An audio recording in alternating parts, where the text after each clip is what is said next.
12 ராசிகளுக்கான பலன்களை எல்லாம் பார்த்திடலாம் சார். முதலாவதாக நாம் பார்க்க இருப்பது மேஷ ராசிக்கான பலன்கள். மேஷ ராசிக்காரர்களுக்கு ஜென்மத்திலேயே குரு இருக்காரு அப்படின்னு நிறைய பேர் பலன் சொல்லலாம்.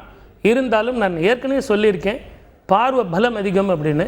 5, 7, 9 5ஆம் இடம் பூர்வ புண்ணிய ஸ்தானமும், 7ஆம் இடம் என்பது களத்திர பாவமும், 9ஆம் இடம் பாக்கியஸ்தானமும். இந்த 9 பார்வை அப்படிங்கிறது இவருக்கு ரொம்ப ரொம்ப அற்புதமானது. ஆக புதிய வேலைவாய்ப்பு, புதிய வாழ்க்கை, புதிய பயணம். அக்டோபர் மாதம் ராகு கேது பெயர்ச்சி வரார்.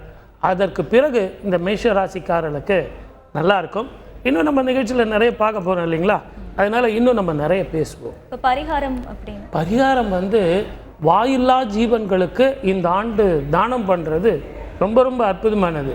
அதாவது பசுமாட்டுக்கு அகத்திக்கீரை, அருகம்புல் இதெல்லாம் தானம் பண்ணுறது அற்புதமான பலனை கொடுக்கும். மேஷ ராசிக்காரர்கள் நல்ல ஞாபகம் வச்சு, நான் சொன்ன கோ பூஜைக்கு உண்டான அருகம்புல் தானம் செய்தால் அற்புதமான பலன் கிடைக்கும். வாழ்க வளமுடன்.